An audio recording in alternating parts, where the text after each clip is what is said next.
जय हिंद एवरीवन।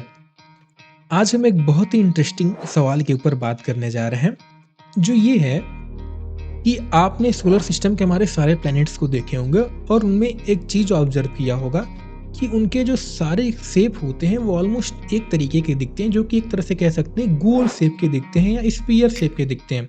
तो सवाल ये बनता है कि इनका शेप इस तरीके का क्यों होता है? मतलब ट्रायंगल भी हो सकता था, रेक्टेंगल भी हो सकता था या किसी चपटी डिस्क की तरह हो सकता था या जो भी शेप आप लोगों की बुद्धि में आए उसकी तरह हो सकता था। पर ऐसा क्यों नहीं हुआ, इसको हम समझते हैं। इनके शेप को बरकरार रखने का जो राउंड शेप है, जो मेन रोल प्ले करती है वो है ग्रेविटी। ग्रेविटी क्या? तो एक तरह से एक फोर्स हो गई जो चीज़ों को अगर सिंपल भाषा में कहें तो अट्रैक्ट करने का काम करती है अपनी तरफ, ठीक है, पुल करने का काम करती है। तो हुआ क्या, जब आपका बिग बैंग हुआ उसके बाद सारे जो मटेरियल थे इधर उधर बिखर गए थे।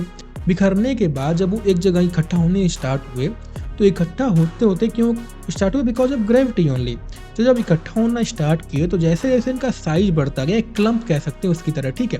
तो इनका जो साइज था वो धीरे धीरे जब बढ़ता गया तो इससे हुआ क्या, ग्रेविटी थी वो भी आपकी स्ट्रांग होना स्टार्ट हो गई। अब जब ग्रेविटी जो थी ये चारों तरफ क्या थी, इक्वली एक्ट करती, इक्वल फोर्स लगाती है, यानी चारों तरफ से अगर ये आपका कुछ सर्कल हो गया तो चारों तरफ से क्या है, पुल करने का प्रयास करती है, इक्वल फोर्स लगाती है। तो इससे हुआ क्या कि धीरे धीरे जब उनका शेप बढ़ता गया तो ग्रेविटी की वजह से उनका शेप जो था आपका सर्कल हो गया, या कह सकते हैं कि स्फीयर की तरफ ये दिखने लगे। पर सवाल ये बनता है, क्या सारे प्लैनेट्स आपके स्फीयर परफेक्ट स्फीयर्स होते हैं? तो बिल्कुल नहीं होते।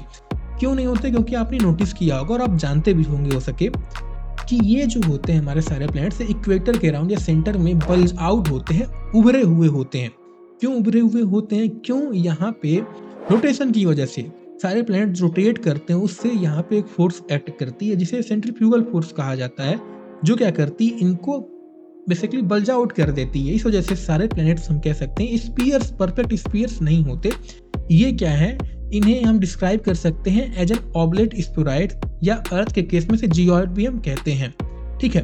तो आई होप आपको आज ये बात क्लियर हो गई होगी बहुत बढ़िया से कि हमारे सारे प्लैनेट्स बिल्कुल मतलब इतने डिफरेंट प्लैनेट हैं, 8 प्लैनेट आपके हैं, इनकी कंपोजिशन अलग है, कोई सन के नज़दीक है, कोई सन के मतलब पास हैं, दूर हैं, कोई आपके रॉकी प्लैनेट्स हैं, कोई आपके गैसियस प्लैनेट है, पर सब में एक बात कॉमन है, वो गोल है। तो ये बात आपको क्लियर हो गई क्यों इनका शेप जो है इस तरीके का होता है, ठीक है।